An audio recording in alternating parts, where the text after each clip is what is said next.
မင်္ဂလာပါတငယ်ချင်းတို့ရေတဲထိတ်ရင်ပူနဲ့စွန်စားခန်းဇကားတွေကိုကြိုက်နှစ်သက်ကြတဲ့ horror junkie တွေအတွက်ဒီနေ့မှာတော့90ခုနှစ်တွေရဲ့နာမည်ကြီး classic တကားဖြစ်တဲ့ Anaconda ဇကားကို recap လုပ်ပေးသွားမှာပါအမေဇုံတော်နက်ထဲကအေယာမမွေကြီးတွေလူမသိသေးတဲ့မျိုးနွယ်စုတွေနဲ့တွေးပြက်စရာတိုက်ပွဲတွေကိုအတူတူကြည့်လိုက်ရအောင်ဗျာသူတို့ရဲ့ရည်မှန်းချက်ကအမေဇုံတော်နက်ထဲမှာပုံကွယ်နေတဲ့ရှီရီရှာမာလူမျိုးစုကိုရှာဖွေပြီးမှတ်တမ်းတင်ဖို့ပါ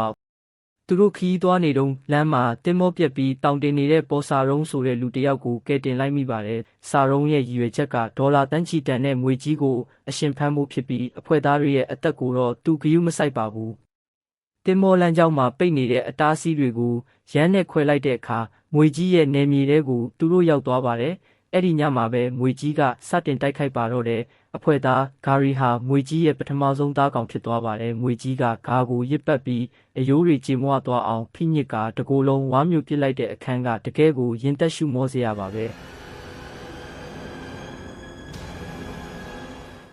စာရုံးဟာတာရီနဲ့ဒန်နီကိုဖမ်းပြီးတရိษံသွေးတွေနဲ့လောင်းကငွေကြီးကိုမြားဖို့လုပ်ပါတယ်။ဒါပေမဲ့ကန်ဂျမာကအလှည့်ပြောင်းဖြစ်သွားပါတယ်။ငွေကြီးကရောက်လာပြီးစာရုံးကိုအရင်ဆုံးဝါမျိုးပစ်လိုက်တာပါ။ဒီနေရာမှာအမှတ်ရဆုံးအခန်းကတော့